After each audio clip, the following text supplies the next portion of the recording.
Hello happy learners, I hope you're fine today. Je suis ravie de vous retrouver pour cette deuxième vidéo de la trilogie, de la série de 3 vidéos au total qui vous explique comment utiliser le question tag. Donc si vous n'avez pas visionné la première vidéo, je vous invite à aller le faire car dans cette première vidéo, j'explique le pourquoi du question tag, la formulation, comment faire pour l'utiliser. Donc allez voir la première vidéo si ce n'est pas fait.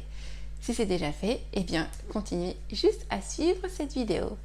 Alors, je vous avais dit qu'aujourd'hui, on continuerait l'étude de question tag en l'étudiant au passé. Mais avant, je vais faire un petit récapitulatif rapide de ce qu'on a vu la semaine dernière, le question tag au présent.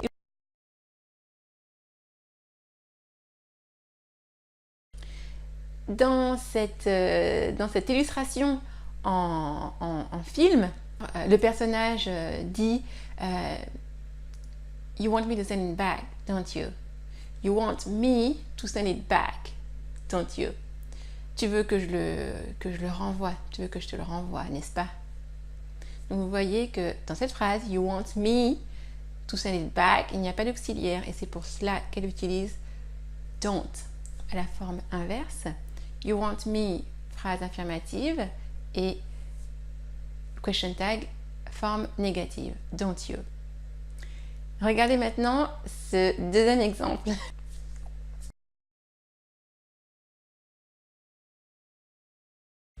Donc la fameuse série mondialement connue et aimée de tous, ou presque. Donc, dans cette phrase, il y a un auxiliaire et c'est l'auxiliaire être. Étant donné que l'auxiliaire être est déjà présent, il suffit de le réutiliser à la forme inverse. Et enfin, troisième exemple.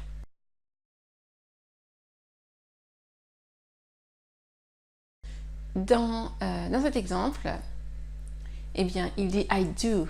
Donc l'auxiliaire est tout trouvé. I do, don't I. Donc voilà pour ce petit récapitulatif illustré grâce à différents films et séries. Passons maintenant au question tag au passé. Donc on va suivre la même règle, comme expliqué dans la première vidéo, sauf que là, les temps vont changer. On va utiliser du prétérit ou du past simple, c'est le même nom, prétérit, past simple, passé simple, mais on l'utilise... le temps du passé utilisé fréquemment, c'est le passé composé. Donc le preterite, past simple, dans la plupart des cas, c'est le passé composé. Alors, c'est parti. Je vais d'abord vous faire 2 exemples de phrases affirmatives avec un question tag négatif, puis 2 exemples de phrases négatives avec un question tag donc positif. C'est parti. You went hiking, didn't you? Je répète. You went hiking, didn't you? La phrase signifie tu es allé randonner, n'est-ce pas? Alors, moi je répondrai oui à cette question. Je suis une grande randonneuse. Bon, bref, donc je suis allée randonner la semaine dernière. So, you went hiking, didn't you?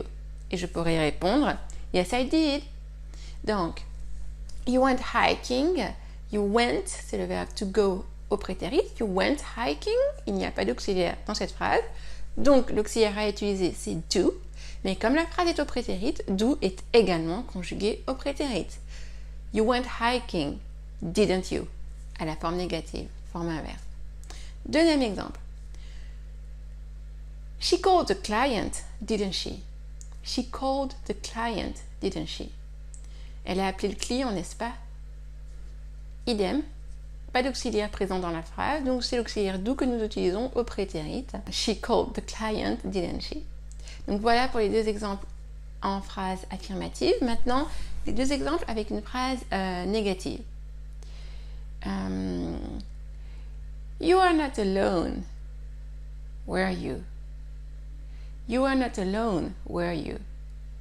Tu n'étais pas seul, n'est-ce pas? You were not. Là, l'auxiliaire, c'est to be au prétérit, à la forme plurielle, puisque le sujet, c'est you. Donc, you were not. Auxiliaire à la forme négative. Du coup, l'auxiliaire qu'on va reprendre sera à la forme positive dans le question tag. You were not alone. Where are you?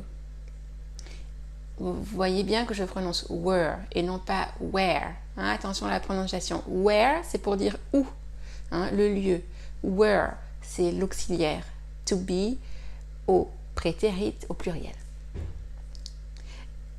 Dernier exemple. He wasn't tired, was he?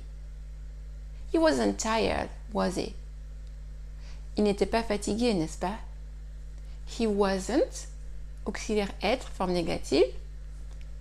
Donc, pareil, auxiliaire être au prétérit, mais à la forme positive. He wasn't tired, was he? À quoi vous pourriez répondre yes, he was, ou bien no, he wasn't.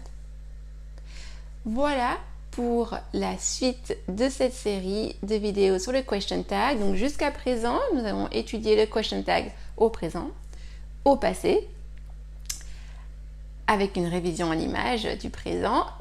La prochaine fois, pour la dernière vidéo de la série, je vous ferai non seulement un cours pour utiliser le question tag au futur, comme ça on l'aura utilisé dans les 3 temps principaux, mais aussi vous aurez droit à un quiz pour voir si vous avez bien acquis le fonctionnement d'utilisation du question tag, et surtout pour vous parler et pour que vous puissiez déjouer les pièges de prononciation de certains question tags et également les pièges de formulation, car il y a aussi des irréguliers dans les question tags et ça il faut vraiment les maîtriser si vous ne voulez pas être perdu dans la compréhension et même dans l'expression. Donc on verra tout ça la semaine prochaine, le question tag au futur et les pièges à éviter, et puis le quiz pour vérifier que tout est clair. Sur ce, je vous souhaite une belle journée et vous dis à très bientôt pour la prochaine vidéo. Talk to you soon. Bye bye.